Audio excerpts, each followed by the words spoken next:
Nous sommes le jeudi 19 septembre 2024 et vous écoutez le second épisode de la 9e saison du podcast Faut pas pousser les ISO.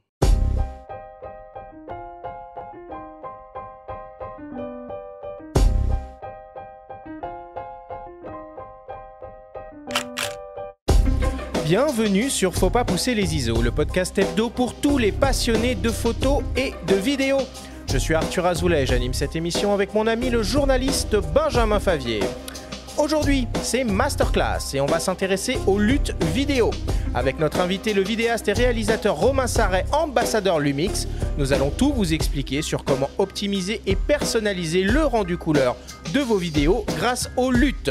Cette émission vous est présentée par l'application Lumix Lab et le Lumix S9, le plein format qui transforme votre créativité en réalité avec ses luttes en temps réel.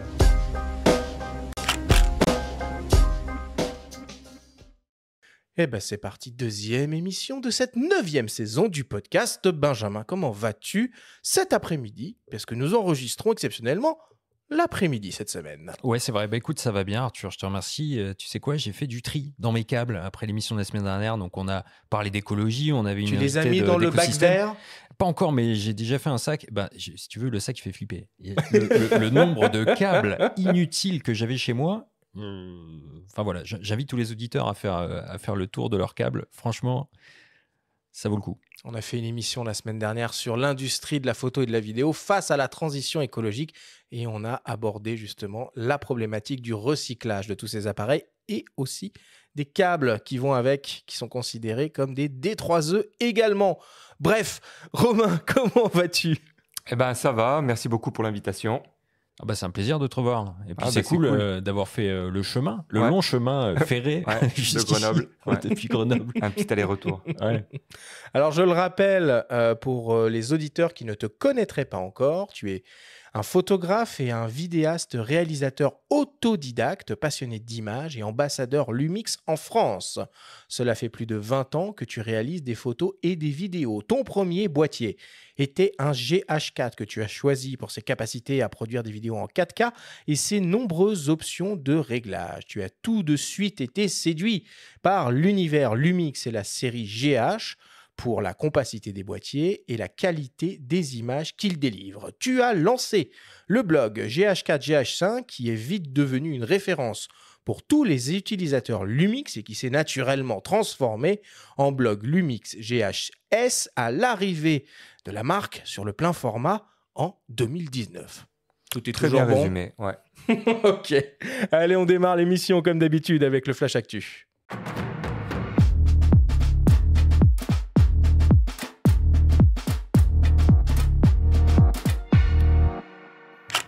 Cette semaine, dans le Flash Actu, Canon lance un 28-70 mm à ouverture constante entrée de gamme. Nikon offre un pack de lutte pour simuler le rendu des caméras RED.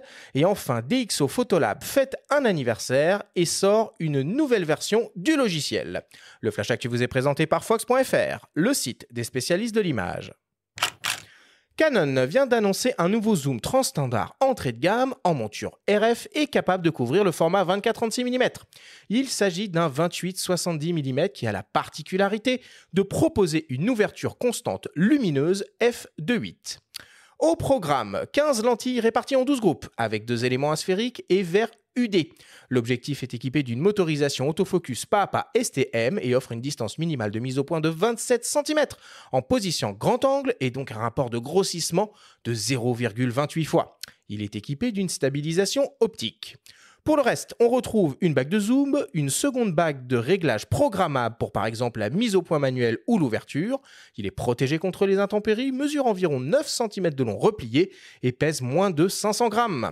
Le nouveau Canon RF 28-70 mm f2.8 IS STM est proposé au prix de 1 299 € et sera disponible tout début octobre. Drôle de coïncidence, à l'occasion de l'IBC, le salon européen consacré aux technologies audiovisuelles, Nikon a annoncé la mise à disposition gratuite d'un nouveau pack de lutte pour ses hybrides et les tournages en log. On retrouve dans ce pack une lutte technique qui permet de convertir les séquences dans l'espace normé Rec 709 et une série de 4 luttes créatives pour styliser les séquences. film bias, bleach, bypass et offset pour de la simulation de film, et enfin une lutte achromatique monochrome. Ces luttes ont été créées sous la supervision étroite de Red Digital Cinema Inc., une filiale de Nikon réputée pour son excellence dans la fabrication de caméras de cinéma numérique professionnelles. Elles permettent aux utilisateurs d'appliquer les fondements de la science des couleurs de Red à leur flux de travail vidéo et d'obtenir un aspect comparable à celui des séquences tournées avec des caméras de cinéma Red. Ce nouveau pack de lutte Nikon est proposé gratuitement et accessible depuis le centre de téléchargement du constructeur. Et enfin, pour terminer, DxO Photolab, le célèbre logiciel de post-production photo français, fête ses 20 ans et passe en version 8. Photolab est un logiciel global qui permet de gérer toutes les étapes de la post-production des images. Import, bibliothèque, editing, développement, correction d'images en global et local grâce entre autres à la technologie des U-Point. L'éditeur français est notamment reconnu pour ses algorithmes de réduction de bruit, ses presets de correction des défauts optiques ou sa science des couleurs et ses outils d'accentuation. Au programme, comme d'habitude, de nombreuses améliorations et aussi des nouveautés. On peut citer par exemple un nouveau moteur de correction du bruit numérique intitulé D-Prime XD2S, des masques de teinte utilisables avec les U-Point, une amélioration des modules de correction optique ou encore un nouveau canal Luma pour la correction des teintes qui travaille sans affecter la saturation. La version 8 de DxO Photolab est proposée au prix de 229 € en licence perpétuelle ou au prix de 109 € pour une mise à jour depuis la version 7.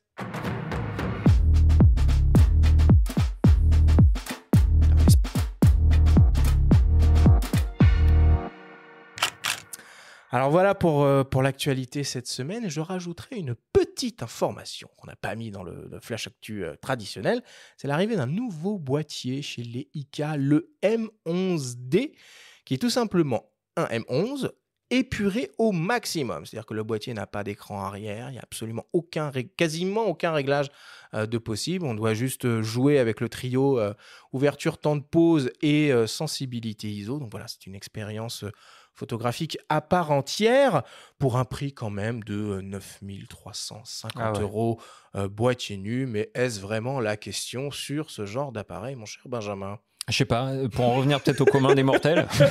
Toi, tu utilises quoi maintenant, Romain ? Parce qu'on parlait du GH4, alors ça ne nous rajeunit pas. Tu as commencé avec ça. T'en es où là ? Tu es toujours sur le micro 4 tiers en tant que réal ou tu es en plein format aussi ou... J'ai basculé plein format. Depuis le S5, j'ai été vraiment séduit. Enfin, déjà avec le S1H, et que j'utilise toujours d'ailleurs, c'est vraiment celui que je préfère à tous les niveaux, mais quand même le S5 2X maintenant et le S5 II, c'est ceux que j'utilise la plupart du temps, et même maintenant en photo, j'avais pour habitude lorsque je faisais je fais des photos pour le magazine Beaucartier à Grenoble, photos de mode, et j'avais gardé l'habitude d'utiliser le S1 que j'aimais vraiment beaucoup en photo, notamment grâce à son gros viseur, etc. Mais vraiment le S5 II maintenant, c'est celui que je prends quasiment tout le temps. S5 II ou S5 2X, je prends les deux boîtiers et je mets le 85 1.8 que j'utilise tout le temps pour les shoots de mode et un 24-70 sur le deuxième boîtier au cas où. Et là, on a parlé des DxO Photolab 8. Tu fais un peu de photos, donc tu utilises quoi comme soft ? La suite Lightroom Photoshop. Ah oui. Ouais, j'ai pris la suite et depuis l'arrivée de l'IA, c'est absolument incroyable pour les masques en fait. J'ai vraiment découvert ça et j'ai découvert donc détection de la personne et après il te propose tout, sclère de l'œil, peau du visage, peau de la personne en entier, les vêtements, l'arrière-plan en un clic. Donc on gagne un temps absolument fou et surtout en qualité quoi. On n'a pas encore consacré d'émission vraiment à ça, mais il faudra s'y atteler un de ces quatre. Il va falloir s'y intéresser. Benjamin, est-ce qu'il y a d'autres actualités cette semaine que tu voulais mentionner ? Oui, on va parler de la sortie des numéros de Chasseurs d'images et Réponse Photo. Donc au programme du numéro 460 de Chasseurs d'images, une visite du site de production de Whitewall, près de Cologne, en Allemagne. Il y a aussi un passionnant entretien avec Grégory Picou, un des principaux photographes du mouvement handisport en France. Donc il revient sur son expérience aux Jeux Olympiques. Puis, dans la partie test, on a le Fuji GFX 100S2, le Nikon Z6 III, mais aussi le singulier Pentax 17, boîtier argentique demi-format annoncé cette année par Ricoh. Réponse Photo, pour sa part, propose un dossier sur le bicentenaire de la photographie. Et oui, puisque à quelques jours près, le 16 septembre 1924, Nicéphore Niepce a réussi selon ses écrits, a fixé une image, même si cette date ne fait pas l'unanimité. Prise Et depuis donc- sa fenêtre, de mémoire. Ouais, et donc le dossier nous invite dans la maison de Niepce à Saint-Loup-de-Varennes, en Saône et Loire, dresse des portraits aussi de personnalités clés dans l'histoire du médium. Donc il est question de Louis Daguerre, Hippolyte Bayard, Henry Fox Talbot, des premières femmes photographes également, depuis l'invention du médium jusqu'à la Seconde Guerre mondiale. Et on mesure le chemin parcouru depuis les plaques argentiques jusqu'aux capteurs d'aujourd'hui au travers de la lecture de ce dossier. Un portfolio d'images aussi qui ont marqué l'histoire. Et il est bien sûr là aussi question d'intelligence artificielle. Parmi les tests donc, de réponse photo, on trouve le Z6 III également, le GFX 100S2, qui sont les deux boîtiers très importants de ces derniers mois qui animent la rentrée. Et aussi un Sigma 51.2 qui existe en monture L également, et qui là est testé en monture E et qui figure au sommaire de ce numéro 373. Ah, ça me dirait bien de le tester celui-là. Ouais, je pense qu'il fait de l'œil à pas mal de gens, surtout par rapport au 1.4 qui existe dans la gamme Lumix, qui est un truc énorme et ultra cher. Il a une belle carte à jouer, ce modèle Sigma. Un 4, un 8, un 2, là, les choses sont pas claires en ce moment au niveau des gammes, en fonction des ouvertures maximales des focales fixes. C'est un autre Je te vois venir sur notre map, mais ça tombe bien parce qu'on a des émissions consacrées à l'optique qui arrivent et on a de la matière, on a du grain à moudre. Tout ça pour dire que ces deux numéros sont actuellement en kiosque. Parfait. Merci Benjamin. On passe à la suite et on attaque ta chronique hebdomadaire, ta story. Et cette semaine, tu évoques les archives du magazine Life sur Hollywood à l'occasion de la sortie d'un livre chez Tachem dans lequel il est question de photographie et de couleur. La story vous est présentée cette semaine par Camara, première coopérative de passionnés photo avec 90 magasins spécialisés photo et vidéo partout en France.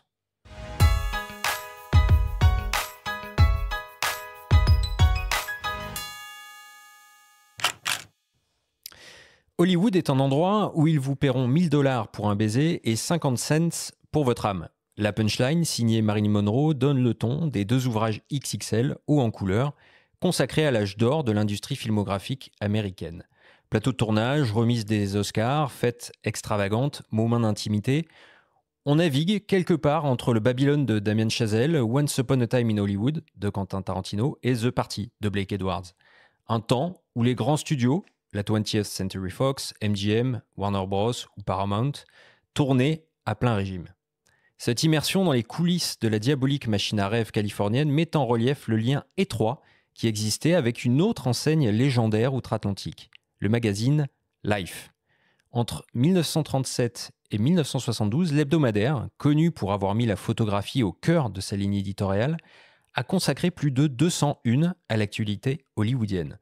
Dans ses reportages en coulisses, Life donnait carte blanche à ses photographes qui pouvaient accompagner le plus tranquillement du monde Gary Cooper en train de pêcher la truite dans le Montana, comme l'a fait Robert Capa, montrer Ingrid Bergman en train de boire un verre et fumer une cigarette devant l'objectif de Peter Stackpool, ou immortaliser James Dean, déambulant à Times Square, incognito sous la pluie, une photo iconique signée Denis Stock. Ce flashback sur l'âge d'or d'Hollywood et le lien avec le premier magazine américain qui accorda une place centrale à la photographie soulève un autre aspect intéressant du point de vue de l'utilisation de la couleur à l'époque. Sur le tournage du film de John Huston, The African Queen, sorti en 1951, Elliot Elizophone utilise des filtres couleurs pour documenter le tournage au cœur du Congo belge. Le réalisateur, impressionné par les résultats, embauche le photographe sur son film suivant, Moulin Rouge, en tant que consultant couleur. Dès 1942, la couleur investit les pages de Life, tandis que le Technicolor fut principalement utilisé au cinéma durant la Seconde Guerre mondiale, à grand renfort de slogans marketing imposés aux productions. Cela dure jusqu'au début des années 50, où apparaissent les films Eastman Color et Agfa Color. Plus tard, le procédé trichrome par imbibition fut réhabilité en raison de sa meilleure résistance dans le temps, notamment grâce à Martin Scorsese, dont la copie de Taxi Driver, tournée en Eastman Color, avait viré au magenta 5 ans après sa réalisation. Aujourd'hui, les copies originales Technicolor font l'objet d'un regain d'intérêt grâce à l'exceptionnel état de conservation des couleurs qui permet de retrouver les choix de lumière et d'étalonnage originels des auteurs du film, selon Céline Ruivot, ancienne directrice des collections films de la Cinémathèque française, auteur d'une thèse sur le procédé Technicolor Trichrome. Aujourd'hui, le magazine Life n'existe plus. La marque est utilisée pour éditer des livres photos. Hollywood, affaibli par une longue grève de scénaristes l'an dernier, fait face à la concurrence des plateformes comme Disney+ ou Netflix. Tom Cruise, déjà félicité par Spielberg pour avoir, je cite, « sauvé Hollywood grâce au succès de Top Gun 2 », a redonné un peu de couleur à la célèbre colline en y agrafant les anneaux olympiques en vue des JO de Los Angeles en 2028. Bien que son âge d'or soit révolu, l'usine à rêve demeure un fascinant bastion du cinéma.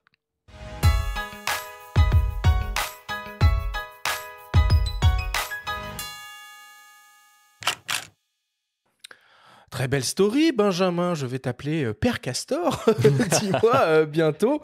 Ça évidemment, ça m'évoque plein de films dont certains tu n'as pas cités.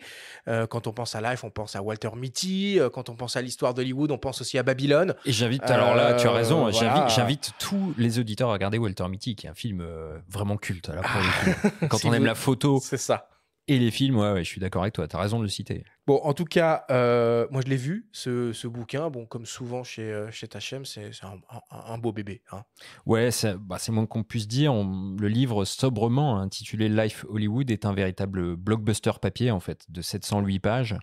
Il y a 600 photos inédites réparties en 2 tomes, rangées dans un beau coffret, pour un poids de 7,50 kg. Et bam. Voilà. Et un prix qui fait mal aussi, mais il faut le voir à l'aune de l'objet. Hein. Donc, on parle de 200 €.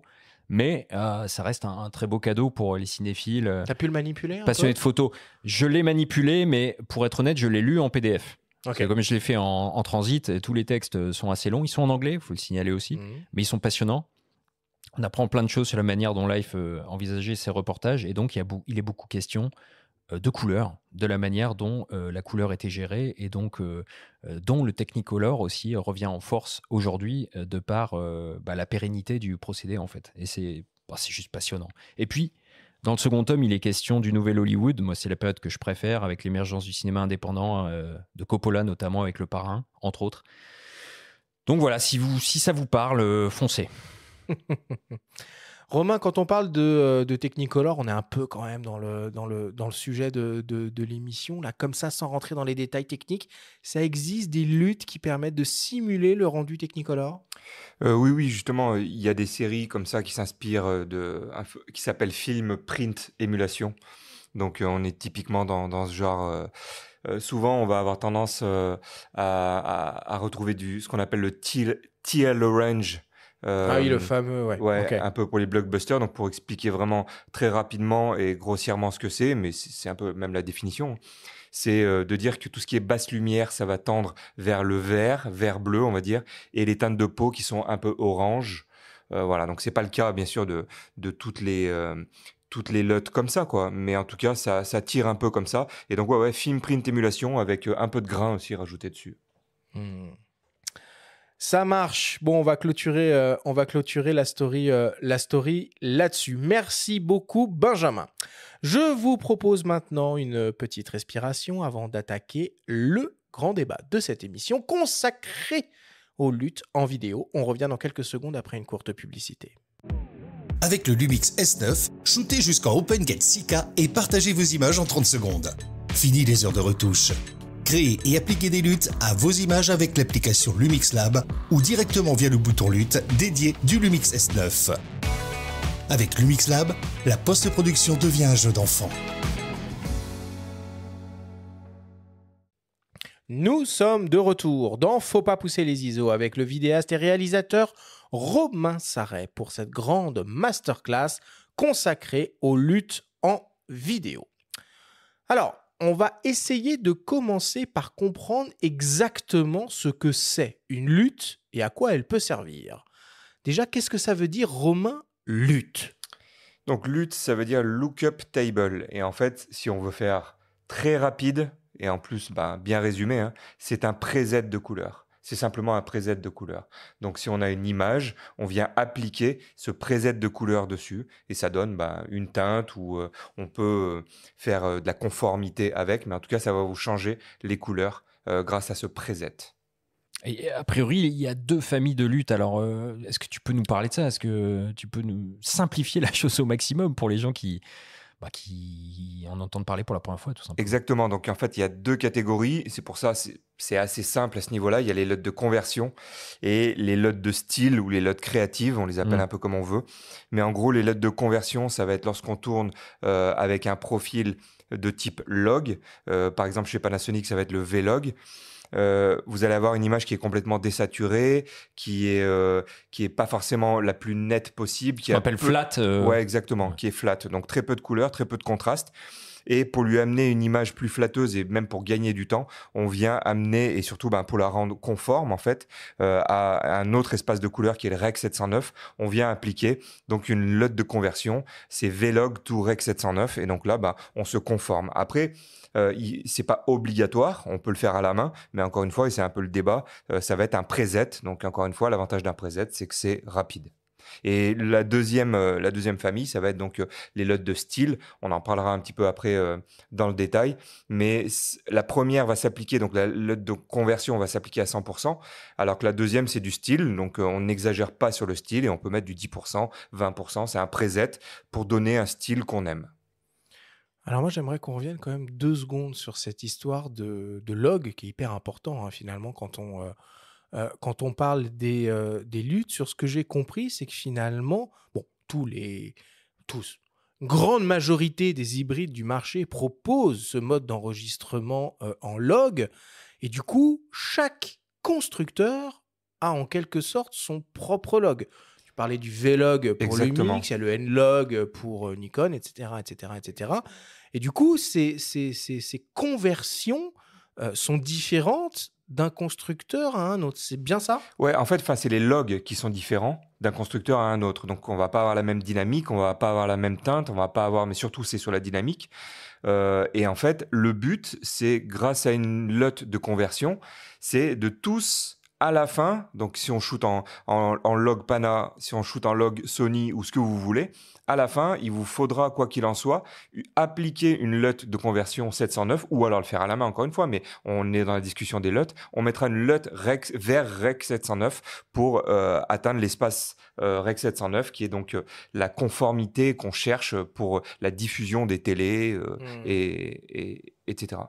Mais alors pour les photographes peut-être qui nous écoutent, est-ce que ça revient à photographier en RAW et ensuite à processer en JPEG ? C'est un peu ça. Ouais. Parce qu'aujourd'hui, il y a aussi du RAW vidéo, donc en quoi le log va cohabiter avec le RAW et en quoi ça va cohabiter Quel est l'intérêt quand il y a du RAW maintenant de tourner en log ? Encore une fois, c'est la dynamique, c'est-à-dire que lorsqu'on shoot en log, vu qu'il y a un process de post-production qui est plus lourd que si on shoot en standard et qu'il y a juste à mettre dans le logiciel de montage, forcément il va y avoir un gain, c'est au niveau de la dynamique. Je prends l'exemple des Pana, la meilleure dynamique possible, et vous aurez même les tests DxO, etc.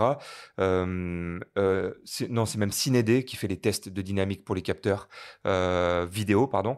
Et en fait, vous verrez que les meilleures dynamiques, le nombre de stops le plus élevé sera forcément en log chez Panasonic, ça sera de l'ordre de 13 ou 14 et ça sera en log. En standard, vous aurez quelque chose qui sera exploitable tout de suite, mais vous aurez moins de dynamique, donc moins de détails. Et pour expliquer aux gens, ça sera la dynamique, c'est le nombre de stops que vous avez, le nombre de détails entre des ombres et la lumière vive, le blanc, quoi, entre le noir et le blanc. Donc même si on est en RAW, tu veux dire c'est-à-dire si on est en RAW en photo, en vidéo. Après, c'est au nombre de bits que ça va changer, c'est le nombre d'informations enregistrées. Les informations couleurs. Exactement. Et c'est pour ça que je ne savais pas où le placer, cette histoire-là, mais c'est important de dire aux gens, n'oubliez pas, si vous voulez utiliser les LUT, vous allez utiliser souvent donc un profil log. N'oubliez surtout pas d'enregistrer en 10 bits minimum pour justement avoir beaucoup d'informations de couleurs. Shooter en log alors que vous êtes en 8 bits, ça sert quasiment à rien parce que à l'enregistrement, vous n'avez pas l'enregistrement de toutes les couleurs. Mais on va revenir de toute façon sur la prise de vue. C'est vrai que c'est un conseil. C'est la première fois que j'entends ça, mais absolument ça semble indispensable. couler de source. Mais c'est vrai que comme on a le choix entre le 8 et 10 bits exactement. Dans les enregistrements. Et chez les Pana, ça sera donc essayer de prendre l'échantillonnage le plus élevé. Donc ça sera le 422 10 bits. D'accord. Ok. Ouais.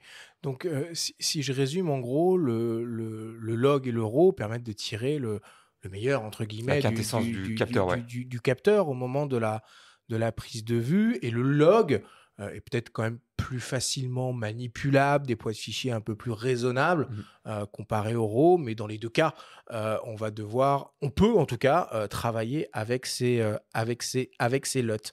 Alors, on a évoqué le REC 709, qui est un espace couleur dédié à la vidéo. Il n'y a pas que celui-là.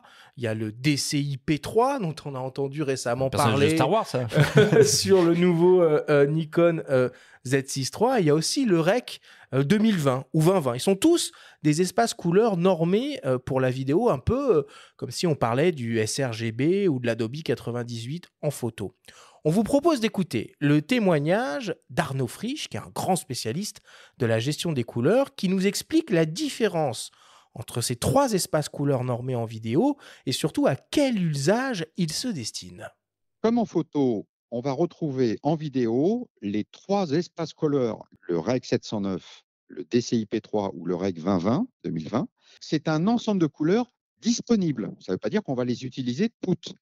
Et si on décide de filmer non plus pour YouTube, par exemple, où il y a une majorité de gens qui vont regarder ça sur des écrans qui eux-mêmes vont être uniquement capables d'afficher la palette couleurs disponible dans le REC 709, c'est-à-dire le sRGB, à ce moment-là, si on décide de diffuser sur des écrans de meilleure qualité avec une palette de couleurs plus large, en photo, on appellerait ça l'Adobe RVB, eh bien, en cinéma, on va appeler ça le DCI P3. C'est toujours sur les couleurs saturées que ces différents espaces vont jouer. On augmente le nombre de couleurs saturées avec lesquelles on peut jouer, que l'on peut filmer. Eh bien, à ce moment-là, on va pouvoir les diffuser en DCI P3, chose qu'on ne pourrait pas en REC 709.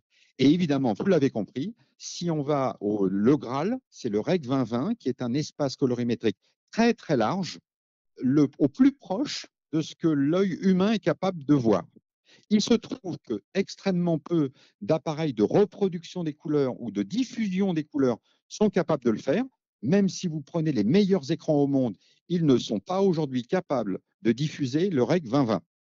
Donc, une norme, on va dire que la norme pour YouTube, norme très large de diffusion, le REC 709, avec déjà une palette de couleurs très riche. Et effectivement, quand on a la chance de pouvoir diffuser son film dans des conditions davantage maîtrisées sur des très beaux écrans qui affichent une palette de couleurs un peu plus riche, eh bien à ce moment-là, on va choisir la norme DCI P3, par exemple, norme qu'a choisi Apple, parce qu'ils peuvent contrôler les iPhones qui vont filmer, mais ils vont pouvoir contrôler aussi la qualité des écrans qui vont diffuser ces vidéos-là. Alors, si ça vous intéresse et que vous voulez en apprendre plus, je vous invite évidemment à retrouver tous les passionnants articles et contenus réalisés par Arnaud Frisch sur cette thématique de la gestion de la couleur, aussi bien en photo qu'en vidéo, sur son site internet qui s'appelle tout simplement guide-gestion-des-couleurs au pluriel.com. Et est-ce que je peux rajouter un petit truc? Bien sûr. Sur le REC 2020, en fait, c'est arrivé avec l'UHD et donc la 4K UHD. Ultra haute définition. Voilà, ultra haute définition. Et donc avec le HDR aussi. Donc c'est vraiment le REC. Quand vous pensez REC 2020, il faut penser UHD ou HDR, mais moi je rajouterais quand même que c'est plutôt pour le HDR. C'est vraiment un process spécial et il faut pas oublier, comme disait Arnaud, c'est vraiment très important et c'est ça le but de tout ça, c'est quand même d'avoir des moniteurs qui permettent d'afficher tout ça. Sinon, entre guillemets, ça sert à rien. Tout à fait. Alors, précisons qu'Arnaud est aussi un grand spécialiste du HDR. Enfin, je fais une parenthèse, mais il a pas mal de cordes à son arc. Finalement, tout ce qu'il dit là, on a l'impression que c'est finalement un autre jargon qui est utilisé en vidéo et qu'on connaît, nous, les photographes, au travers du gamut, des espaces couleurs. Il a cité Adobe. Il a donné RVB, des correspondances. Ouais, c'est ça, pour qu'on s'y retrouve un peu, peut-être, pour qu'on essaye d'établir des ponts. Est-ce qu'on peut vulgariser un peu comme ça? Ouais, parce que finalement, REC 709, donc sRGB, DCI P3, Adobe RVB, comme il le précisait. Donc, c'est intéressant de voir ça. Après, REC 2020, ça, c'est autre chose.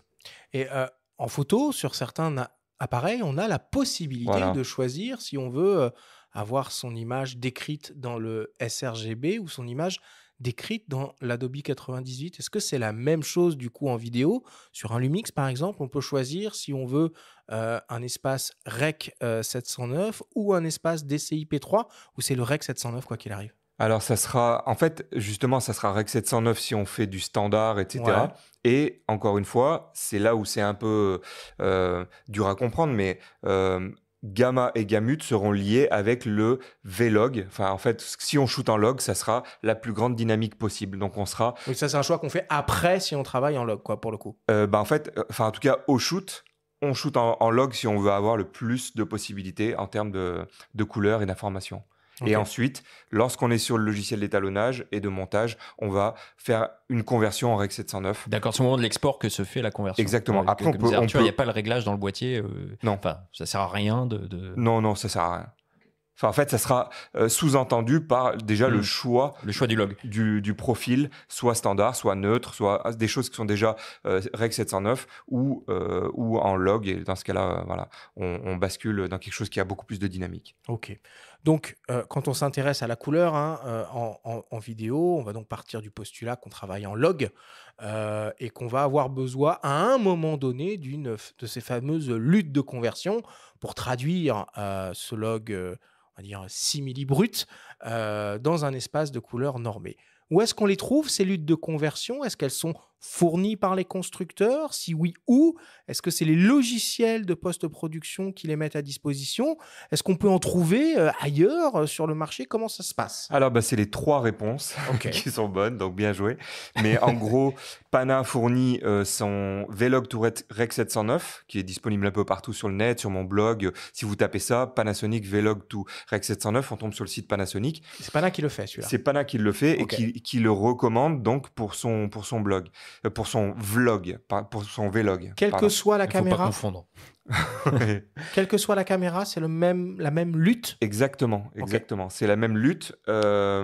Et en fait, donc justement, il va y avoir, alors oui et non, parce qu'on va avoir un log L sur les GH 4 et 5. Donc c'est un V-Log light. Et donc là, en fait, vous n'aurez pas ça sera pas un vrai V-Log, un vrai V-Log, pardon, comme sur le plein format de Panasonic, donc la série S. Donc le S1, enfin depuis l'arrivée du S1, S5, S1H, etc. C'est le vrai V-Log, le full V-Log, qui est tiré donc de la Varicam. Et donc c'est ça qui est intéressant, c'est Qui que était payant, non via des mises à jour sur certains boîtiers d'ailleurs. Exactement, C'est ce qui justifie peut-être le fait que... ouais, exactement. Et fasse puis payer. maintenant, la plupart du temps, on a tout déjà intégré au boîtier. Et après, donc, pour revenir sur l'histoire du constructeur, depuis qu'on a le plein format chez Panasonic, vous avez la possibilité donc d'aller sur le site, et je vous le conseille pour ceux qui l'ont pas encore fait, d'aller sur le site Varicam, et on a un pack de 35 lots qui seront adaptés, et parfois certaines personnes ne le savent pas, qui seront adaptés à leur boîtier L, à leur monture L, c'est-à-dire, monture L, à toute la partie Lumix S, donc S1, S5, S5.2, S5.2X, etc. Et moi, il y en a une ou deux LUT que j'utilise vraiment très, très souvent pour mon V-Log de mon S5.2, de mon S1H, etc. Je mets Nicest, je crois, de tête. C'est vraiment une LUT que j'aime beaucoup, à la place du V-Log to Rec 709 de base. Puis on a vu en début d'émission donc, que Nikon a lancé un pack de LUT, puisque elle a fait l'acquisition de RED C'est beaucoup ça, ouais. en début d'année. Donc il y a la supervision, il y a toute la color science de RED derrière. Est-ce qu'on peut imaginer aller piocher une LUT chez une marque concurrente et l'appliquer sur ses boîtiers? Absolument. En fait, moi j'ai une énorme bibliothèque, je pense comme beaucoup de vidéastes, de LUT. Et souvent, c'est un peu comme au début, on met beaucoup d'effets. Quand on commence, on essaye, on fait des essais. Et on se rend compte que ça ne marche pas. Ça n'est pas fait pour, mais on peut mettre ce qu'on veut. On peut mettre du Blackmagic sur du Lumix, etc. Mais ça ne sera pas adapté. Donc, ça va faire des couleurs flashy. Ça va faire des couleurs complètement rien à voir. Et tout n'est pas dans la LUT. Il faut quand même que vraiment il y ait une correspondance. Et c'est pour ça qu'aller chercher, pour répondre à ta question, pour aller chercher celle du constructeur pour la conversion, c'est vraiment une excellente idée. Mais celle des éditeurs de logiciels de post-prod, voilà. ça doit se défendre aussi, j'imagine. Ça, mais je pense pense clairement qu'ils mettent la même, tout simplement. En Ok. fait, mais ils l'incluent. Ouais. J'ai pas vu la différence pour avoir fait le test dans Final Cut que j'utilise pour le montage et pour l'étalonnage. J'utilise aussi DaVinci, mais souvent je fais tout parce que je suis très rapide dans Final Cut. Et j'ai fait l'essai. Si j'applique celle de Panasonic, Tu si vois pas la j'applique, diff. je ne vois pas la diff. Ok. Et donc, il vous suffit dans Final Cut d'aller dans les propriétés du rush et lui indiquer LUT Panasonic Vlog. On l'applique et Oui, puis tout voilà. est déjà préchargé, comme on peut Exactement. avoir des profils ICC Et en il y a toutes les impression marques. qui Il y a sont toutes les déjà, marques dedans. Et pour ouais. finir sur la troisième option, oui, il y a des gens qui en vendent et il y a des choses intéressantes qui peuvent se faire droite à gauche. Mais moi, je suis plutôt du parti à utiliser celui du constructeur avec des petites variantes, comme celle de la Varicam, par exemple. Vraiment essayer la Nicest, elle est excellente. C'est quoi comme ton là, comment tu l'as présenté ou tu l'as défini? Bah justement, en fait, ce qui est très très bizarre, c'est que lorsque je shoot en Vlog, je conforme mes LUT, je conforme mes rushs avec ma LUT donc de 709. J'essaye donc celle de Panasonic et j'essaye la Nicest. J'essaye toujours sur mes rushs les deux. Et des fois, j'ai une couleur plus chaude, des fois, j'ai une couleur plus froide. Et je ne sais pas comment expliquer, mais des fois, ça vous évitera en gros 10 minutes de color correction, justement, à rattraper ici, à rattraper ça. Il y en a une qui matchera mieux à ce moment-là. Donc, c'est les deux que j'utilise tout le temps. C'est vraiment la Rec 709 de Pana et la Nicest de la Varicam. Ok. Donc, on a ces fameuses LUT de conversion, et puis il y a aussi les LUT créatives que tu as comparées de manière très claire à des presets photos ou à des styles d'images. Hein. Petite pensée à Canon. Des sortes de filtres de rendu artistique, mais à la différence que, d'après ce que je comprends, avec l'histoire du log et de cette étape qui se fait en post-production, c'est que là, on est là sur une logique de travail non destructive. C'est bien ça, les choses ne sont pas figées tant qu'on n'a pas fait l'export final.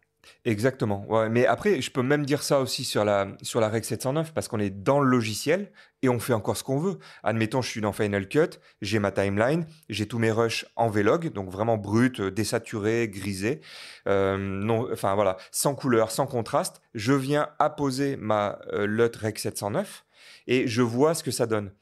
J'essaye ensuite la Nicest, je vois ce que ça donne. Je peux très bien décider de mettre ni l'une ni l'autre, de faire à la main. Et ça se fait à la main, bien sûr. Il y a plein de professionnels et tous les étalonneurs font ça à la main. Pas tous, mais en tout cas, voilà, ça dépend si on veut aller vite, si on veut avoir un rendu spécifique, mais on peut faire ça à la main. Et en fait, c'est jamais destructeur tant que tu ne fais pas l'export. Donc voilà, il y a une histoire de conversion, c'est un peu la première pierre à l'édifice. Et ensuite, on vient donner un style. La différence que je mettrai entre les deux, c'est que une LUT de conversion, on va la mettre à 100%. Et l'autre, je l'ai déjà dit, mais je le reprécise, c'est pour ça la différence. La LUT de style, on vient 10%, 15%, 20%. On n'oublie pas de régler sa balance des blancs. Il y a quand même du boulot à faire dessus, mais c'est pour donner un style. Là, on parle de destruction. Tout à l'heure, on a un petit peu abordé la question du RAW. Est-ce que du coup, une fois que tu as dit tout ça, tu vas conseiller, en vue de la post-production, de shooter en log et en RAW? Alors, en fait, c'est pour moi assez simple dans ma tête, c'est qu'il y a deux situations.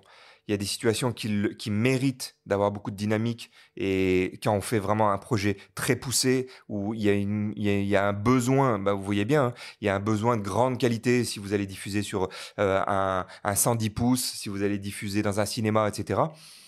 Si c'est un projet vraiment avec des gens qui sont attentifs à la qualité. Ou alors, il y en a d'autres, ils vont vous dire, bah, moi, ça va être une pub sur un smartphone à la fin. Donc voilà, enfin, pour moi, le truc, il est vite réglé. Le Vlog ne servira pas et la plus grande dynamique ne servira pas forcément, en tout cas, dans ce genre de projet-là. Donc dans ce cas-là, même un spectacle, par exemple, on va filmer un spectacle en standard. On règle bien, on règle sa balance des blancs, on shoot et on sera beaucoup plus rapide au moment du montage et de l'export. Mais c'est assez important, et on continue un peu là, ce parallèle entre la vidéo et la photo. On l'a dit, si on veut tirer un peu la quintessence de ce qu'est capable de faire notre appareil, le log ou le RAW, c'est une bonne option. On va mettre un peu à part le RAW, qui nécessite quand même un flux de travail assez... Avec la puissance du log maintenant et le assez nombre de lourdin, dynamiques, donc voilà, on l'utilise de moins en moins. Ouais. on va se focaliser sur le log, mais quand on fait des photos en RAW, typiquement, la balance des blancs, c'est plus un sujet. On sait, par exemple, qu'on peut se planter un petit peu sur l'exposition, que c'est pas dramatique. Est-ce que quand on travaille en log, du coup, il y a des choses très importantes auxquelles il faut faire attention au moment de la prise de vue qui vont donc influer sur la suite, sur lesquels on ne pourra pas revenir. Alors attention à tout, mais attention à l'exposition. Il faut vraiment utiliser le waveform pour ne pas...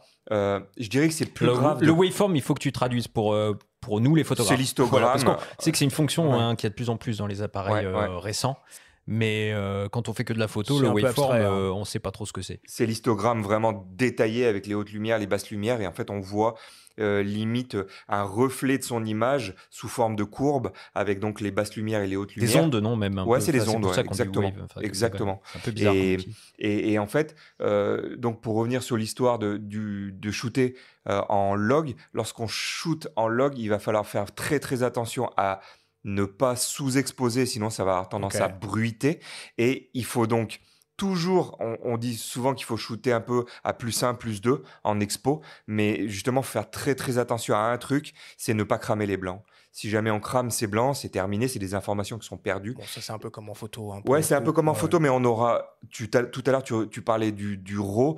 Faut bien penser qu'on n'est pas non plus en RAW. Ok. C'est-à-dire que en RAW, il y a quand même un avantage parce que heureusement, hein, c'est avec justement le poids des fichiers, on va avoir quand même plus d'informations et plus de possibilités. Et justement, même en vidéo, on a la possibilité de corriger sa balance des blancs, ce qui n'est pas le cas en Vlog. Donc attention. En Vlog, la balance des blancs Exactement. doit être parfaite. Elle doit être parfaite. Il faut faire attention à tout ça. Et donc, je dirais, alors on va me retourner la question, quel est l'avantage de shooter en log? Ben, clairement, vous allez avoir 1 ou 2 stops de plus en dynamique, c'est énorme. Et vous aurez une image vraiment magnifique. Je prends un exemple souvent où il y a des forts contrastes sur une plage, par exemple. Vous allez avoir des ombres et puis des très hautes lumières, etc. Là, vous verrez la différence. Lorsque vous shootez sur la neige avec le fort soleil, vous allez avoir des différences, etc., etc. Mais voilà, il faut très bien exposer, il faut bien régler sa balance des blancs, mais voilà, ça vaut le coup. Et dans ce souci d'optimisation est tiré quelque part la quintessence de ce que offre le capteur. C'est un peu ça. Exactement. Est-ce que tu recommanderais aussi d'ajouter à ces préconisations le recours au double isonatif qu'on trouve sur les boîtiers Lumix, qu'on trouve aussi sur maintenant d'autres boîtiers? Est-ce que ça peut être un outil en plus ou est-ce que là on est hors sujet? Eh ben, de toute façon, comme d'habitude, quand on est en log, il est préférable de se mettre à l'ISO natif. Et concernant la série S de chez Lumix, je précise qu'il y a 2 isonatifs, c'est 640 en Vlog, 640 et 4000. Donc ça nous permet justement de toujours chercher, si par exemple je suis en extérieur, il y a pas mal de lumière, il y a même beaucoup de lumière, je vais me mettre à 640, donc le plus bas. Et c'est très intéressant, lorsqu'on shoot de nuit, de basculer sur le 4000, parce qu'on aura vraiment moins de bruit, parce qu'il n'y aura pas d'amplification, en fait, et on aura vraiment moins de bruit numérique. C'est important d'utiliser soit l'un, soit l'autre. Ok. Alors, avec ces luttes de style, donc on peut donc appliquer des effets artistiques, stylistiques, on appelle ça comme on veut, aux séquences vidéo. Est-ce qu'on peut aussi, avec ces systèmes de LUT, réussir à faire matcher le rendu image qui provient de plusieurs caméras différentes? Si par exemple, je sais pas, je fais un tournage et une caméra Lumix, une caméra Sony et une caméra Canon, est-ce qu'il existe des LUT qui me permettent d'harmoniser tout ce beau monde? Alors, ça, je ne sais pas parce que je shoot qu'avec du Lumix. Personnellement, je pense qu'il n'y a pas de miracle non plus. Et si on règle la même balance des blancs, si on règle tout à la limite en log, il y a peut-être moyen de trouver une correspondance, mais rien de tel qu'un écran partagé dans un logiciel d'étalonnage pour faire un matching, une correspondance entre les deux, à la main. Ok. Alors à propos de ces fameuses LUT créatives en vidéo, on peut donc soit les créer soi-même à partir de ses propres réglages, ou on peut utiliser des LUT qui sont déjà existantes, qui sont proposées soit, comme on l'a dit, par les logiciels de post-production eux-mêmes ou par des entreprises spécialisées et même des créateurs de contenu qui en proposent.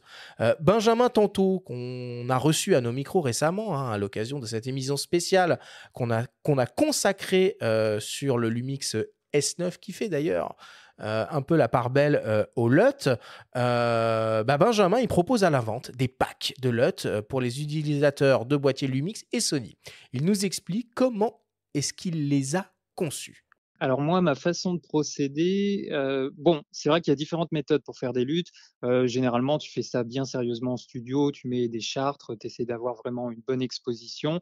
Alors moi, je commence un petit peu comme ça, pas forcément avec une chartre, mais je fais mon test, je fais voilà un rush de base en studio, j'essaye au moins d'avoir une image la plus neutre possible, avec une balance des blancs, surtout la balance des blancs, qu'elle soit assez propre, voilà, pour qu'il n'y ait pas de dérive et qu'il n'y ait pas non plus de dominante de teinte. Et puis ensuite, je commence, voilà, je mets ça dans mon logiciel. Alors moi, mes luttes vidéo, je les crée plutôt sur DaVinci Resolve. Alors à l'époque, j'en avais créé sur Premiere Pro, mais là, comme j'utilise Resolve, ça se fait très bien dessus.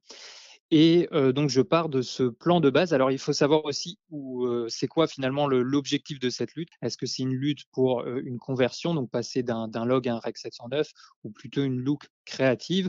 Et donc là, il faut un peu trifouiller sur les réglages. Alors il faut savoir aussi que sur Resolve, tous les paramètres ne sont pas pris en compte pour la lutte. Toi, tu peux les faire, mais en fait, ces paramètres ne seront pas enregistrés dans la lutte. Donc il faut déjà, et ça c'est pas toujours très explicite sur le logiciel, donc il faut déjà trouver sur son logiciel quels paramètres. Souvent c'est le contraste, la saturation, je crois qu'il y a les courbes, mais par exemple les roues chromatiques, au niveau en tout cas des changements de teinte, je crois pas que c'est toujours pris en compte pour la lutte.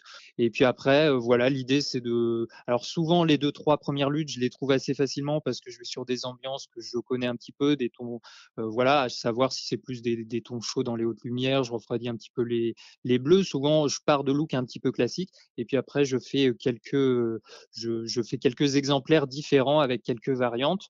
Et puis bien sûr, après l'idée c'est que la lutte fonctionne sur mes plans, mais pas uniquement sur mes plans, mais évidemment sur un maximum de plans. Et donc j'essaye de prendre d'autres plans, généralement de la caméra en question, si c'est une lutte qui va s'appliquer que sur un type de log. J'essaye aussi, voilà, pour des looks créatifs, donc des luttes créatives qui peuvent s'appliquer sur un Rec 709. Je peux prendre aussi des rushs libres de droit sur Internet, comme ça. J'essaye vraiment de vérifier que ma lutte soit compatible avec le plus grand nombre de plans. Aujourd'hui, les luttes, tu peux très facilement diminuer leur opacité, comme un calque. Donc, si jamais la lutte du créateur est trop intense, tu peux toujours l'adoucir. La lutte de conversion, bon, ça idéalement, il faut la laisser telle quelle, mais après le look, ça, tu peux en faire ce que tu veux. Bon, on vous mettra évidemment un lien pour découvrir les packs de lutte de Benjamin tantôt.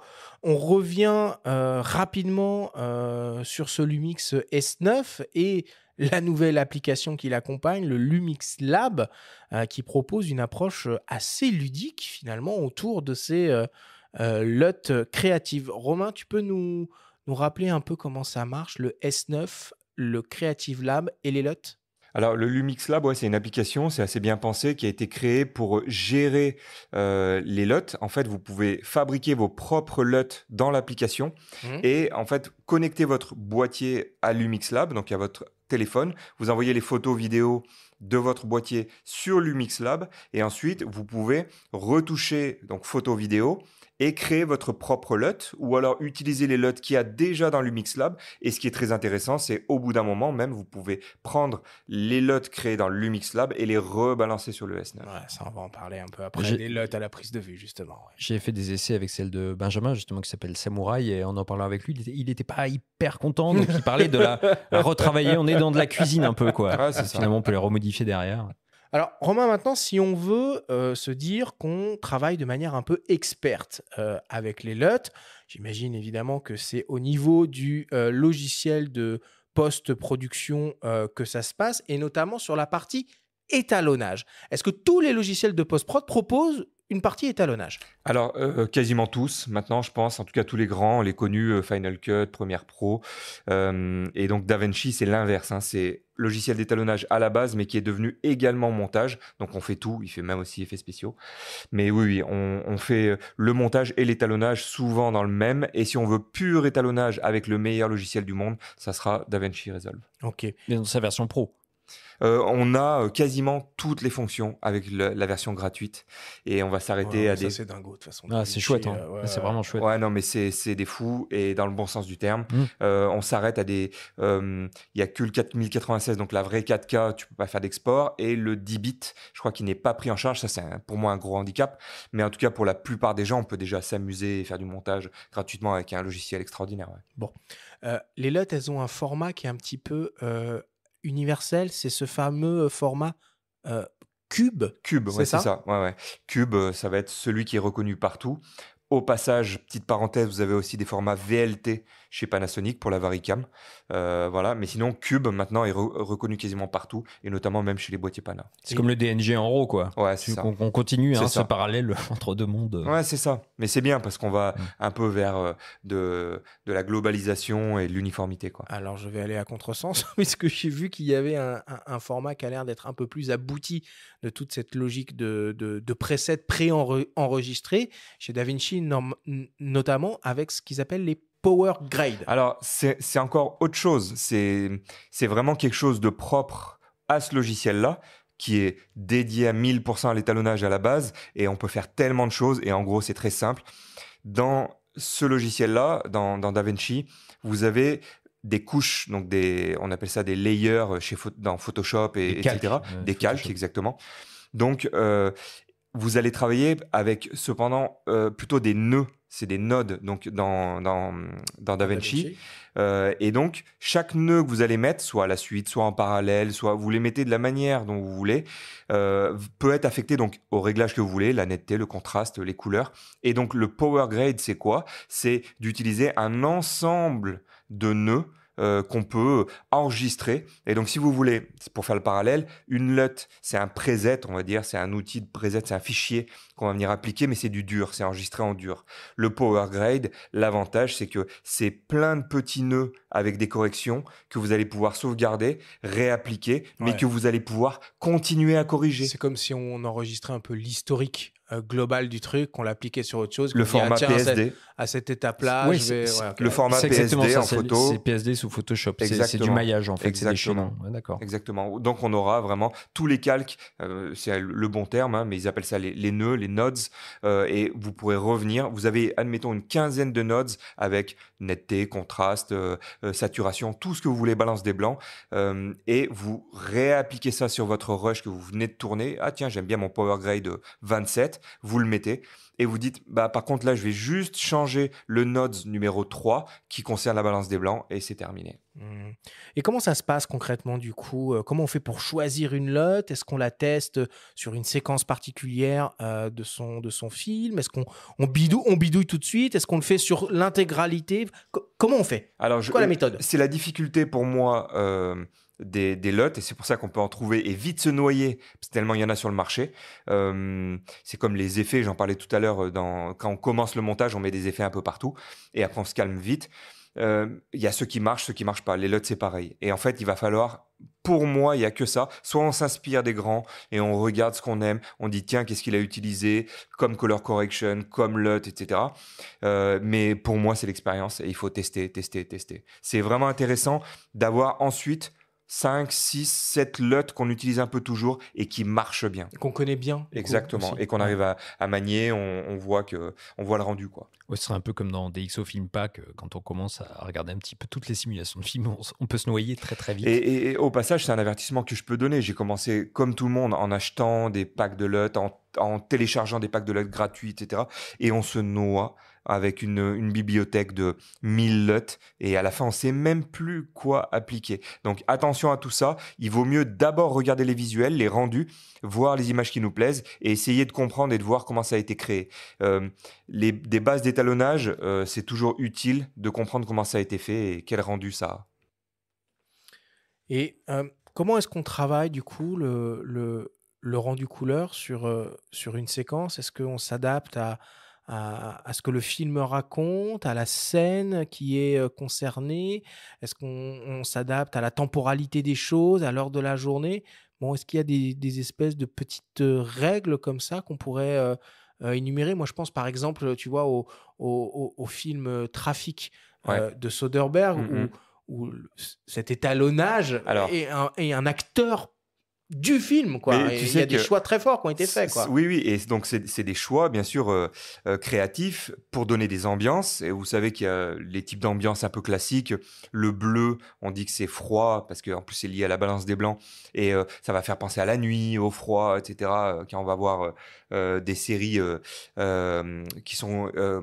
comment ça s'appelle? David Fincher, tu penses? Game of Thrones. Game of Thrones, voilà. Et quand c'est la partie dans la neige, froid, où on sait que c'est galère, bon voilà, tout est bleu.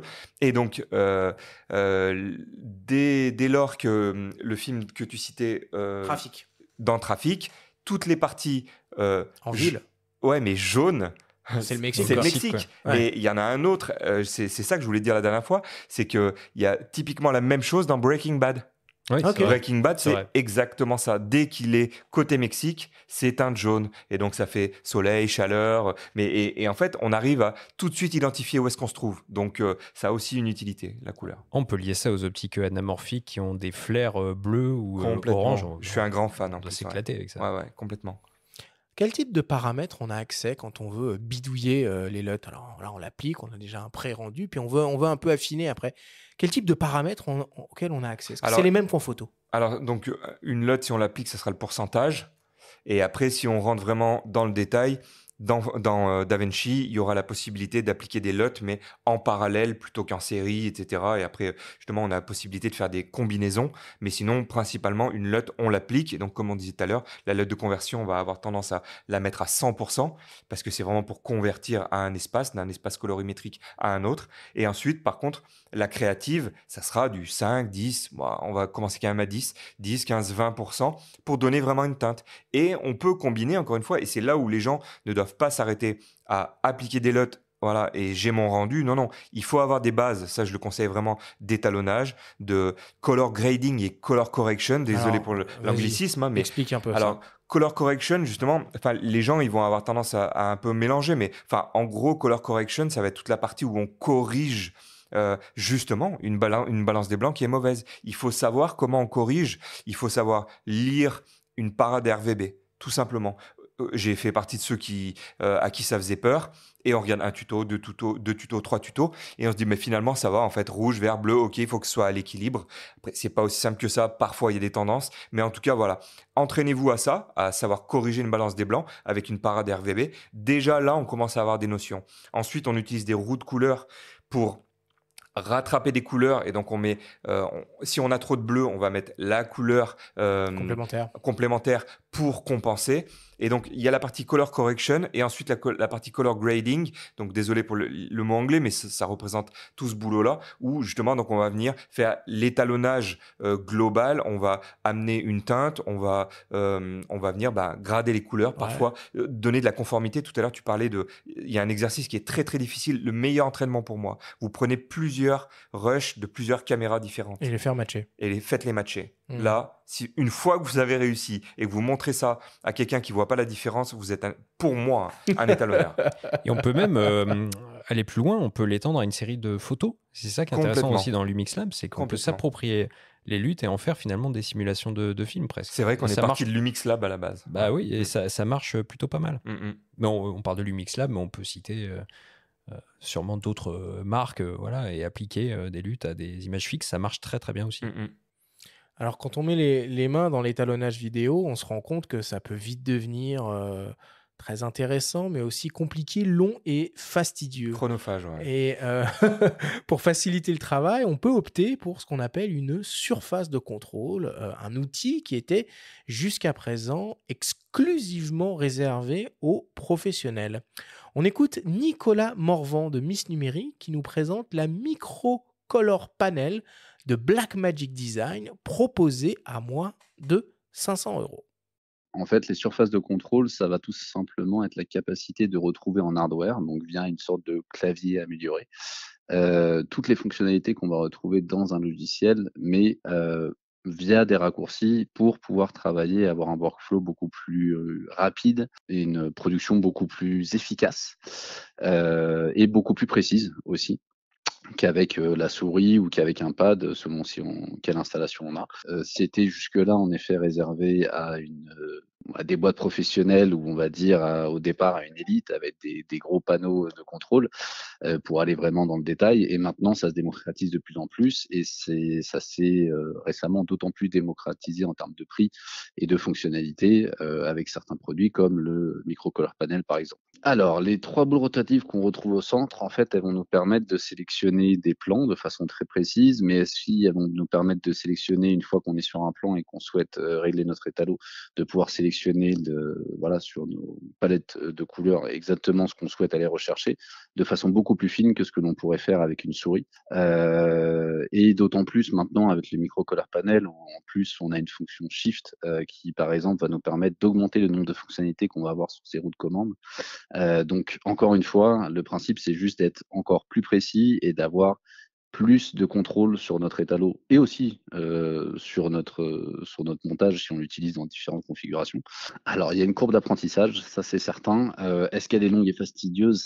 Ça dépend de chacun, ça dépend aussi de si on se lance sur le logiciel en même temps qu'on se lance sur la surface. Il est sûr qu'aujourd'hui, par exemple, même entre deux surfaces de contrôle, il y aura un temps d'adaptation.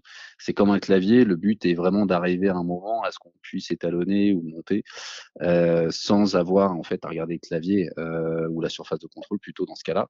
Mais il est vrai que pour les personnes qui passent beaucoup de temps en edit, en étalo, je pense que le gain de production, une fois qu'on est habitué à l'utiliser en termes de confort aussi et de rapidité et de finesse, est vraiment extrêmement intéressant et mérite, selon nous, l'investissement. Après, l'avantage qu'on a aussi en plus avec les derniers micro color panels, enfin en tout cas avec celui-ci, c'est qu'il est beaucoup plus transportable, entre guillemets, il est beaucoup plus léger, beaucoup plus compact. Il a la capacité aussi d'être en Bluetooth, donc il peut se connecter à un iPad Pro sur lesquels on peut avoir DaVinci Resolve. Donc ça devient, on va dire, de plus en plus complet, mais en même temps de plus en plus simple à utiliser et de plus en plus démocratisé, en résumé. T'as craqué, Romain, pour une surface de contrôle d'étalonnage? Non, semaine prochaine, je pense. Non, mais ça me dit bien, ça fait partie des choses. Attention, hein, celle-là, elle ne fonctionne qu'avec DaVinci. Oui, hein. oui, Si oui. tu travailles sur Final Cut, ça va pas marcher. Oui, mais on est presque un peu tous obligés de basculer quand on voit. Ça fait quand même des années que je bosse un peu dessus, mais vu que je suis très rapide et relativement efficace à mon goût dans Final Cut, j'arrive pas à lâcher. Mais en parallèle, je continue DaVinci et tous les mois, tous les 2 mois, il nous amène encore des nouveautés incroyables. Tu proposes des formations dessus? Alors Ça m'intéresserait. sur Final Cut, je pense que je vais lancer ça, tellement j'aime ce logiciel. Je pense que je vais lancer des formations là-dessus. Bon, après, je fais juste une toute petite parenthèse. Hein, on pourrait dédier une émission entière là-dessus. Après vient aussi le débat de tous ces grands éditeurs. Est-ce que Apple va continuer à faire tourner Final Cut indéfiniment? On se rappelle de Aputure, hein, pour ceux qui pouvaient se souvenir de ce logiciel de photo qui était proposé par... c'est pas Aputure, Aperture. Aperture, tu On veux se dire. Ah oui. souvient d'Aperture, ce logiciel de photo qui était proposé par Apple et qui a été abandonné. Et puis voilà, on peut avoir aussi une discussion sur le côté licence non perpétuelle sur abonnement d'Adobe et de tous ces logiciels qui sont certes très bien, mais qui représentent un coût non négligeable pour photographes et vidéastes qui souhaitent les utiliser. La licence de DaVinci, c'est vraiment... c'est donné par rapport à ce qu'il fait. Hein. C'est perpétuel en plus. Après, c'est vrai qu'il y a quand même toute une génération de vidéastes qui a été biberonnée à Final Cut. C'est dur d'en En fait, sortir, moi, j'ai commencé vraiment la vidéo avec ça et je me suis éclaté malgré les très, très, très nombreux bugs, la frustration, mais ça marchait. Il y avait vraiment le côté rapide et efficace. Maintenant, surtout récemment, depuis 2-3 ans, ils ont vraiment fait des mises à jour majeures sur l'avancée en termes de tracking, des choses comme ça qui manquaient vraiment. Il manque encore beaucoup de choses, et notamment à la partie audio. Si on m'écoute chez Apple, à ce niveau-là, tout le monde dit mais c'est un super logiciel, mais la partie audio, elle est honteuse. Mais par contre, c'est la stabilité que j'aime vraiment par-dessus tout dans ce logiciel. C'est rapide, efficace et je n'ai plus connu un seul crash quand on a un ordi qui tourne bien, etc. Depuis de très très nombreuses années. Il y a la sauvegarde automatique, mais jamais un seul bug, jamais une seule perte. Et il faut miser sur le fait qu'Apple continue. On espère. Il y a des mises à jour là, encore récentes et à venir. Donc on espère, ouais. Ok. Alors, on l'a compris, hein, la puissance d'Elot au niveau de la post-production et de l'étalonnage. Maintenant, on va s'intéresser à la prise de vue et au tournage, car à cette étape aussi, on peut travailler avec Delot. On écoute le chef opérateur de cinéma Nicolas Gorin nous expliquer comment est-ce que lui, il utilise l'Elot au moment du tournage. Donc, la lutte permet d'avoir des images qui sont, regardables, et 2, qui me permettent, suivant les projets, de créer un début d'esthétique lié au projet que je prépare. Et je le prépare, c'est-à-dire que la lutte, je la décide et je la construis avec le laboratoire et l'étalonneur.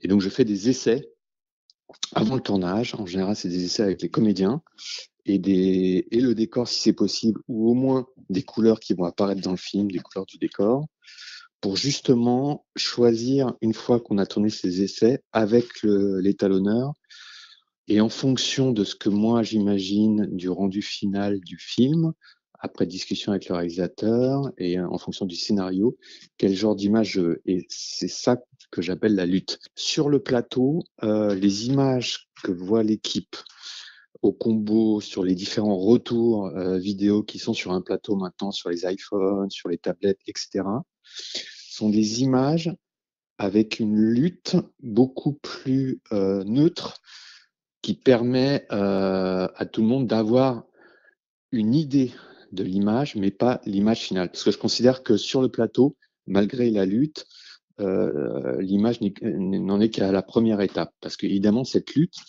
c'est comme une pellicule, elle va être retravaillée après en post-production. Et donc sur la caméra, en général, j'ai la lutte, je peux appeler la lutte dans le viseur, j'ai le RAW ou le log, c'est plutôt un log en fait, pour voir si jamais j'ai un doute sur l'exposition dans les cas extrêmes, c'est-à-dire les hautes lumières et les basses lumières, est-ce que j'ai encore de l'information ou j'ai rien du tout?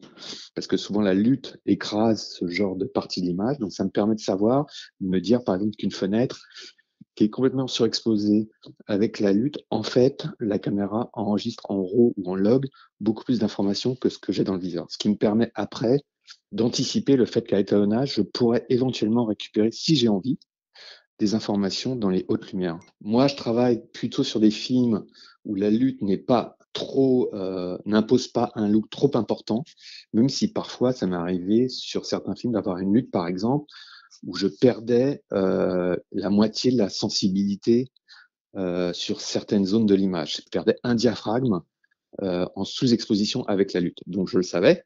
Donc du coup, d'où l'importance de travailler avec une lutte, d'exposer en fonction de la lutte. C'est-à-dire que j'avais tendance sur le plateau, même si la lutte n'était pas forcément visible sur le combo, à surexposer mes images, sachant qu'après la lutte allait redescendre l'ensemble des images, quoi.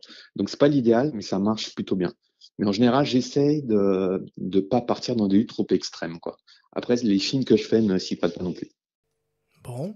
C'est vraiment intéressant quand même C'est passionnant tout ce qu'il d'entendre ça. raconte. Parce que ça va chercher loin, ça veut dire qu'il a déjà une idée du rendu final. C'est pas le cas de tout le monde, mais c'est vrai que si on s'y prend tôt, encore une fois, dans le process, ça veut dire qu'on sait ce qu'on veut à la fin. C'est vachement intéressant d'entendre justement qu'il va presque régler son expo en fonction de ça. Et c'est cool, ça évite les mauvaises surprises justement lorsqu'on fait l'étalonnage. Je tiens à préciser aussi que Pana gère très bien, donc Lumix gère très bien ça depuis très longtemps, c'est-à-dire l'affichage des LUT, et donc c'est important de le préciser. Quand on shoot en Vlog, donc c'est une image désaturée, c'est une image décontrastée, c'est très difficile parfois donc d'exposer. Il faut des outils comme le waveform, on en parlait, donc à l'écran, et heureusement ces boîtiers ils proposent ce genre d'outils. Mais parfois même faire le point, si on utilise un focus manuel avec de l'anamorphique, si vous avez une image qui est complètement désaturée, décontrastée, ben, ça va être difficile même de voir le point correctement. Donc bien sûr, après, il y a des outils aussi pour ça. Mais c'est vrai, je te Ouais. coupe parce que c'est ce qu'il dit au début. Il dit je fais en sorte que les images soient regardables. Oui, Et c'est complètement. marrant parce que Mais j'ai filmer en format flat, Ouais. c'est hyper déstabilisant. Ouais. Parce Et- qu'on a un truc crado et on Ouais. se dit, mais là, en fait, je suis en train d'enregistrer un truc qui va donner quelque chose sans relief, quoi. Et dans le cinéma, vu qu'il y a un assistant pour le focus qui a son propre écran, heureusement que, je pense, il a sa LUT de conversion, parce que justement, ça lui permet, avec le contraste, de voir où est le focus et de bien travailler son focus. Et là, ce qu'il dit aussi, c'est que donc il a cette vision sur la LUT, mais il a la vision aussi sur l'euro. C'est-à-dire qu'il a, en fait, Ouais. ça doit être dur de se concentrer sur la composition derrière quand Mm. on a autant d'importance qui est attachée à la Complètement. gestion de la couleur. Complètement. C'est fou. Mais en tout cas, ouais, pour revenir sur les Pana, il y a cet affichage qui est possible, donc de la LUT Rec 709 à l'enregistrement. Et donc ça, c'est très intéressant. Il vous demande si on veut l'enregistrer directement avec donc votre Vlog. Est-ce que vous voulez qu'on applique la Rec 709 directement ou est-ce qu'on veut simplement sur le moniteur du boîtier ou alors encore plus intéressant, enfin parfois, sur le moniteur externe. Donc ça peut être super intéressant. Et j'en profite pour placer un warning par rapport à ça. Il faut se méfier lorsque vous enregistrez en externe avec un Atomos ou quoi. Si vous enregistrez en externe et que vous dites à votre boîtier « envoie-moi la LUT sur mon Atomos Ninja », par exemple, attention parce que l'Atomos Ninja, si vous enregistrez via un SSD sur l'Atomos Ninja, vous allez enregistrer le signal qui arrive, c'est-à-dire avec la LUT qui est appliquée. Ouais, donc vous n'aurez pas... Sur l'Atomos, on peut charger des LUT. Voilà, et donc c'est là, oui, mais il faut simplement y faire attention. Il faut dire non, je n'envoie pas la LUT sur le moniteur, via le boîtier. Par contre, sur l'Atomos, je lui dis applique-moi juste en visuel la Rec 709 de Panasonic. Ok. Et est-ce que tu conseilles du coup, est-ce que c'est possible de faire un double enregistrement, c'est-à-dire de faire un enregistrement dans le boîtier dans ce cas et sur l'écran externe?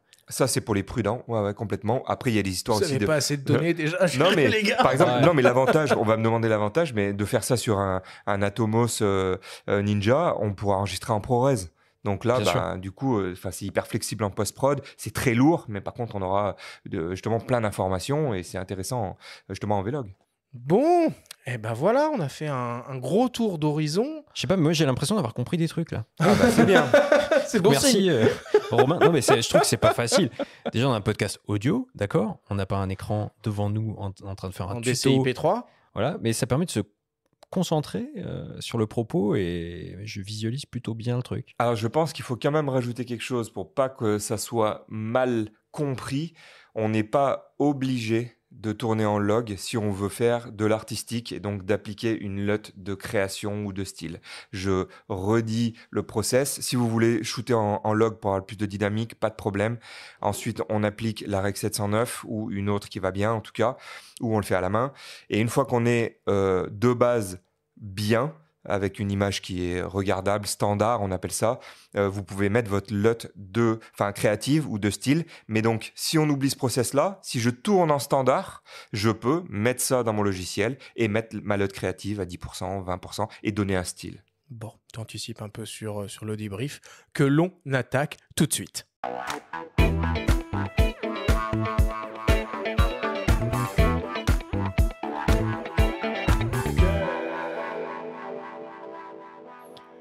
Nous sommes toujours avec le vidéaste et réalisateur Romain Sarret pour cette grande masterclass dédiée au LUT vidéo. C'est le moment du débrief qui vous est présenté par ipln.fr, le spécialiste photo et vidéo. Romain, si on devait essayer de synthétiser tout ce que l'on s'est dit pendant cette émission. Première question, qu'est-ce que ça veut dire LUT ? Lookup table, c'est-à-dire preset.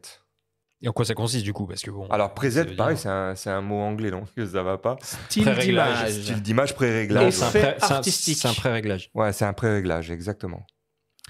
Pourquoi est-ce que c'est intéressant d'enregistrer des vidéos en log et en quoi l'utilisation de LUT est utile dans ce cas? Alors, on utilise le profil log et donc shooter en log, ça permet d'avoir la plus grande dynamique possible du capteur. Donc, on va gagner 1 ou 2 stops de dynamique. Et ensuite, on utilise des LUT de conversion pour gagner du temps principalement. C'est-à-dire qu'on va passer d'un espace colorimétrique à un autre et donc on se conforme au Rec 709 grâce à une LUT qui s'appelle chez Pana en tout cas Vlog to Rec 709 et donc on se conforme, on gagne du temps. On peut le faire à la main encore une fois, mais avec une LUT de conversion, on gagne du temps. Et tu conseillais dans les réglages de privilégier de l'enregistrement en 10 bits.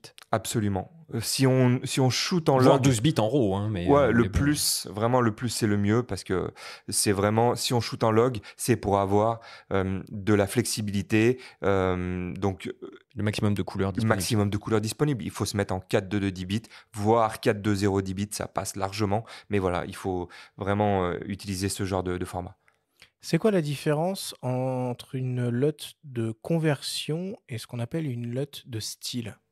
LUT de conversion, donc c'est pour passer d'un espace colorimétrique à un autre, et donc on se conforme à ce sur quoi on va diffuser, c'est-à-dire télévision, cinéma, etc. Et LUT de style, c'est vraiment... donc la première sera appliquée à 100%, la plupart du temps en tout cas, et alors que la deuxième, c'est une LUT créative. On n'est pas obligé de shooter en log, on peut faire ça à partir du profil standard, neutre, ce que vous voulez, déjà du 709 qui est déjà assez piqué, colorisé, contrasté, et on vient appliquer à 10, 20, 30% un style du jaune, hein, par rapport au film dont tu faisais, auquel tu faisais référence, ou Breaking Bad, on parlait de On a parlé de Breaking trafic Bad. dans l'émission. Voilà, Breaking trafic, Bad. c'est ça. Et donc voilà, on vient donner un style et créer une ambiance. On les trouve où, les LUT? Un peu partout, c'est-à-dire alors, sur les sites de constructeurs pour les LUT de conversion, c'est bien d'utiliser celles-là parce qu'elles ont été vraiment pensées par rapport aux capteurs. Et sinon, il y en a un peu partout sur le marché, il y a des gratuites et des packs payants. Comment est-ce qu'on fait pour créer et utiliser une LUT? Avec quoi? On peut créer ça dans DaVinci. DaVinci Resolve, donc qui est le meilleur logiciel d'étalonnage au monde. Et vraiment, j'encourage les gens. Gratuit. Ouais, c'est gratuit. Et donc, il y a une version payante qui permet d'accéder à la 4K, enfin le 4096 et le 10 bits. Si je dis pas de bêtises, en tout cas 10 bits, c'est sûr. Et après, il me semble que, ou c'est peut-être le 4K ciné. Je me souviens plus. Enfin bref. Mais tu peux créer les LUT sur la version gratuite. Mais tu peux créer les LUT sur la version gratuite. En tout cas, de ce que je sache, je pense pas dire de bêtises. Mais ils font une limitation, pareil, sur le limiteur de bruit, enfin le denoiser. Mais sinon, il y a déjà énormément de choses sur la version gratuite et je la recommande à tout le monde. C'est pour moi le logiciel du futur. Romain, est-ce que tu peux nous parler du procédé en lui-même d'utilisation d'une LUT au moment de l'étalonnage? Comment ça se passe? Alors, lorsque vous êtes dans votre logiciel de montage étalonnage, donc Final Cut, DaVinci, etc., vous avez votre rush et vous avez plusieurs possibilités d'appliquer une LUT. On va partir sur la LUT de conversion. On a donc une vidéo qui est un rush qui est en Vlog. On veut appliquer la LUT de conversion Vlog to Rec 709. Et donc, on a la possibilité d'aller dans les propriétés du logiciel et de lui dire, voilà, applique-moi la LUT Panasonic Vlog. Et donc, la LUT va être appliquée. On a aussi la possibilité d'appliquer un effet LUT dans Final Cut. On la choisit. On vient choisir celle qu'on veut. Moi, je peux utiliser donc celle de la Varicam dont je parlais tout à l'heure, Nicest, qui est également une LUT de conversion pour le Rec 709. Et donc, pareil, hein, dans DaVinci, on applique un nœud et on fait un clic droit, appliquer donc LUT 3D et on choisit celle qu'on veut, Panasonic Vlog. Et ensuite, pour finir, si on veut, mais c'est pas recommandé pour de la conversion, en tout cas, on a un pourcentage d'application, donc 100% hein, pour rappel pour celle de conversion et 10, 20, 30 pour celle les créatives. Et on vous invite à réécouter l'émission et tout le passage où tu décris justement l'utilisation et l'implication de ces utilisations de nœuds dans le logiciel. C'est plutôt très bien expliqué. Et pour terminer, Romain, dernière question. À quoi ça sert d'utiliser les LUT à la prise de vue? Alors, les LUT à la prise de vue, ça va éviter d'avoir des surprises et ça va nous aider, notamment, surtout pour l'exposition. Ça va permettre d'avoir une image qui est un minimum qui est contrastée, qui est saturée correctement. Ça va nous permettre de voir si on est correctement exposé et en plus ça va nous aider si on est en focus manuel avec par exemple de l'anamorphique à faire le point correctement parce que sur une image non contrastée c'est très difficile de voir le point. Et je me permettrai d'ajouter ce que nous a confié donc le chef opérateur de cinéma Nicolas Gorin dans son témoignage que ça rend l'image regardable pendant l'enregistrement et c'est pas rien. Mmh. Merci beaucoup pour toutes ces explications.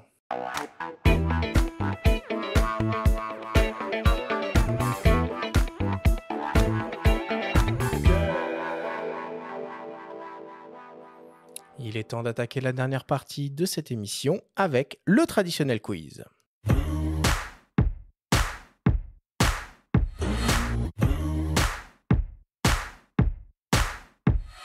Romain, je te le rappelle, mais tu le connais par cœur, le principe du quiz est très simple. On a reçu des questions de la part de nos auditeurs qu'ils t'ont posées via notre compte Instagram. Nous en avons sélectionné quelques-unes et tu vas avoir seulement 30 secondes et pas une de plus pour tenter d'y répondre le plus clairement possible. As-tu bien compris la consigne? Oui, chef.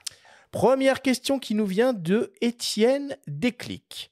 Pourquoi les LUT vidéo semblent si compliqués alors qu'en photo, il suffit d'appliquer un filtre? Alors, ce qui est marrant, c'est qu'on pourrait aussi classer et appeler donc les LUT filtres.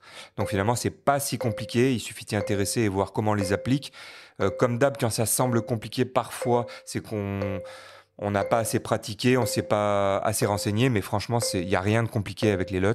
On l'applique soit avec un clic droit, soit avec un effet. Donc, il n'y a rien de vraiment compliqué quand on a compris la différence entre LUT de conversion qu'on applique à 100% et LUT de style qu'on applique à 10, 20, 30%. Et surtout qu'on peut dire à Étienne Déclic qu'on peut l'appliquer à des photos aussi. Mais ça se Complètement. fait de manière C'est ce qui se passe dans l'Umix Lab d'ailleurs. Deuxième question qui nous vient de Franck Dillot.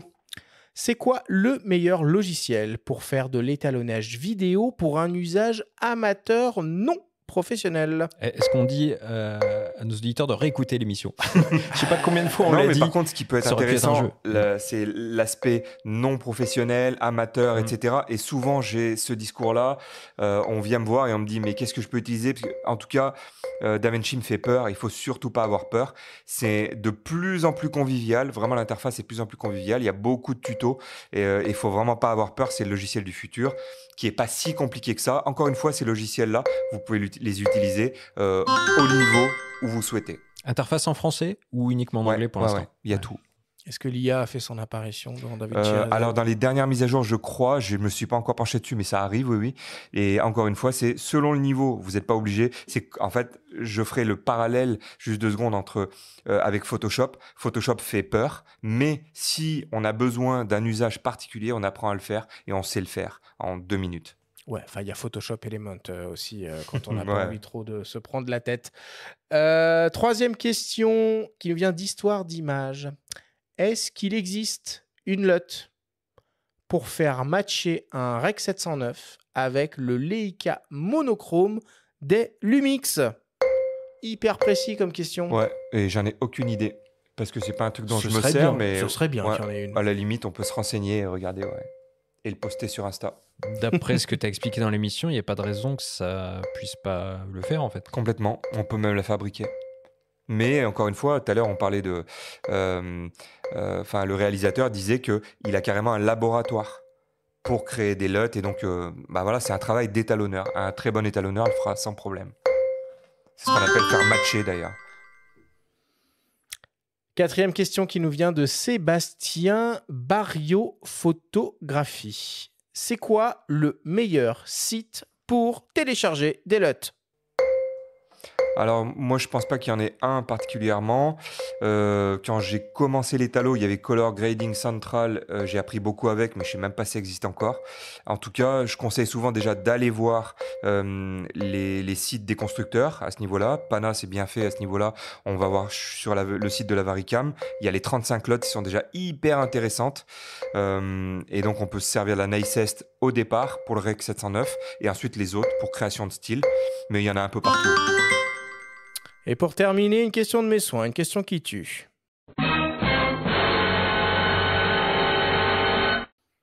Romain, quelle est la LUT ultime, finale pour toi, celle que tu pourras utiliser partout et tout le temps? Alors, il y en a une il y a un pack que... Non, une LUT, ne sors pas les packs. Ah. Et la LUT finale, c'était la fête de l'UMA la semaine dernière. Ouais. Je me demandais si on allait le sortir ou pas. Ouais, désolé, j'ai pas pu m'empêcher. Non, la Nicest, mais c'est celle de conversion, mais qui parfois me donne vraiment l'image que je souhaite. Et après, je rajoute un color grading à ma sauce et je suis content. De Varicam alors? De la Varicam, exactement. Perfecto. On conclut le quiz là-dessus.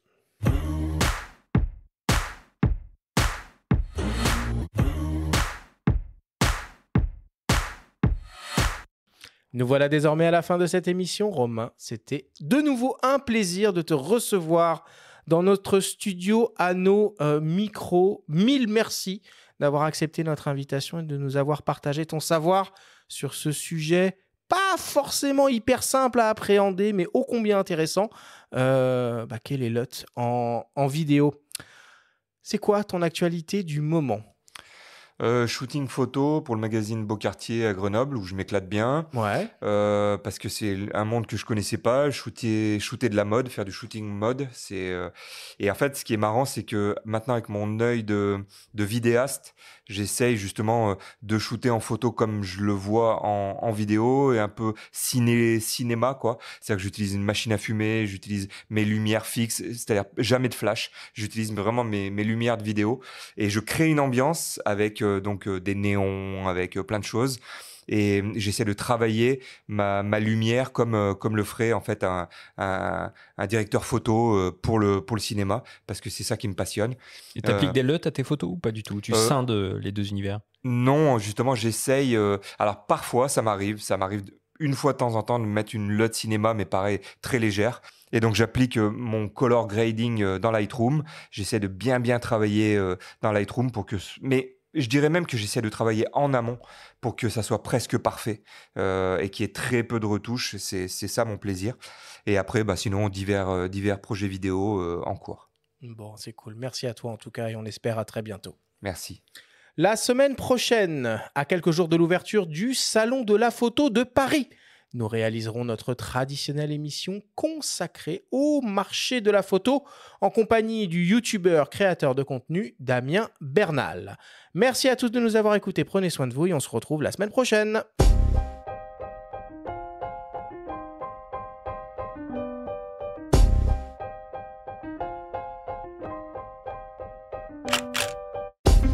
C'était Faut pas pousser les ISO, le podcast hebdo pour tous les passionnés de photos et de vidéos. Toutes les semaines, retrouvez Arthur Azoulay, Benjamin Favier et leurs invités pour parler de sujets matos, techniques et inspiration. Cet épisode vous a été présenté par l'application Lumix Lab et le Lumix S9, le plein format qui transforme votre créativité en réalité avec ses LUT en temps réel.